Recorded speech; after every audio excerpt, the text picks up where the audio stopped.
કરશનદાસ બાપુને હૃદય રોગનો હુમલો આવ્યો છે અને એમને રાજકોટની હોસ્પિટલમાં દાખલ કરવામાં આવ્યા છે. નમસ્કાર.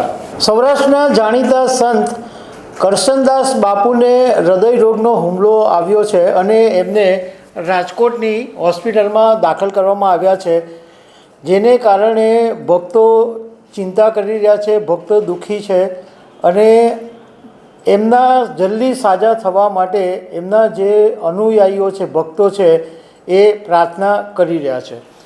તો આના વિશે તમારી સાથે વાત કરીશ. મારું નામ રાજેશ શાહ છે અને તમે જોઈ રહ્યા છો ગુજરાતના સૌથી મોટા ડિજિટલ ન્યૂઝ પ્લેટફોર્મ ખબર છે .com.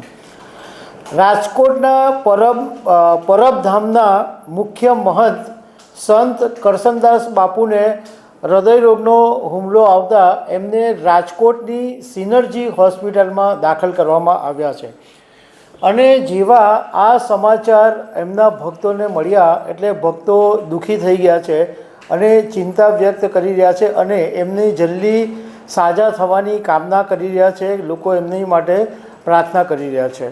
હવે આ હોસ્પિટલના ડૉક્ટર છે જયેશ ડોબરિયા, એમણે મીડિયા સાથેની વાતમાં એવું કીધું છે કે સંત કરશનદાસ બાપુનું કમ્પ્લીટ હાર્ટ બ્લોક હોવાનું નિદાન થયું છે અને એમના જે પલ્સ છે એ પણ ઘટી ગયા છે, પરંતુ ડૉક્ટરની એક ટીમ છે એ સતત એમની સારવારમાં લાગેલી છે અને એમની તબિયત સુધારવા માટેના સતત પ્રયત્નો કરવામાં આવી રહ્યા છે.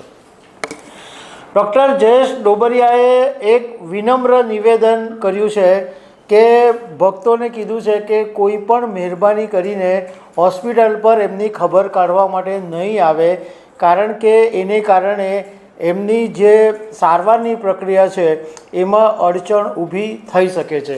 એટલે મહેરબાની કરીને કોઈ પણ લોકો હોસ્પિટલ પર નહીં આવે અને સતત ડૉક્ટરોની ટીમ છે એ એમના માટે લાગેલી છે. હવે આ જે પરબધામ છે એ સૌરાષ્ટ્રની પવિત્ર ભૂમિ પર જે અનેક તીર્થ સ્થાનો છે એમાંનું એક આ મહત્ત્વપૂર્ણ અને પ્રાચીન ધામ કહેવાય છે અને આને દેવીદાસ બાપુના પરબધામ તરીકે ઓળખવામાં આવે છે. આ જે તીર્થ છે એ 18મી સદીમાં થઈ ગયેલા પ્રસિદ્ધ સંત દેવીદાસ બાપુને સમર્પિત છે.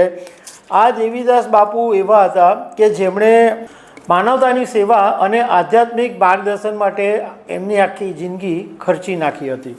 અહીંયા પ્રાચીન સમાધિ મંદિર આવેલું છે અને આ જગ્યા ઉપર 9 પવિત્ર સમાધિ આવેલી છે, જેની અંદર દેવીદાસ બાપુ, અમર માતા, જશા પીર, વરદાન પીર, સાદુલ પીર, કરમાણ પીર, અમરીમાં, દાનેવ પીર, સાંઈ સેવાણી બાપુ, આટલા બધા જે સંત થઈ ગયા એમની સમાધિ અહીંયા આવેલી છે. હવે આ જે સંત કરશનદાસ બાપુ છે એ પણ આ પરબધામની અંદર ઘણા સમયથી માનવ સેવા કરી રહ્યા છે અને એમનું જે અનુયાયીઓ છે એ બહુ મોટી સંખ્યામાં છે.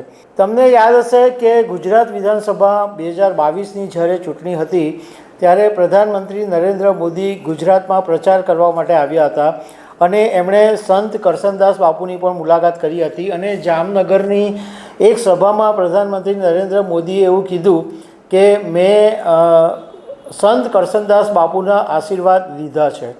તો એના પરથી એમનું મહત્ત્વ સમજી શકાય કે સંત કરશનદાસ બાપુ કેટલા મોટા હસ્તી હશે. તો દર્શક મિત્રો, આવી અનેક વાતો સાથે અમે તમને મળતા રહીશું. Thank you very much.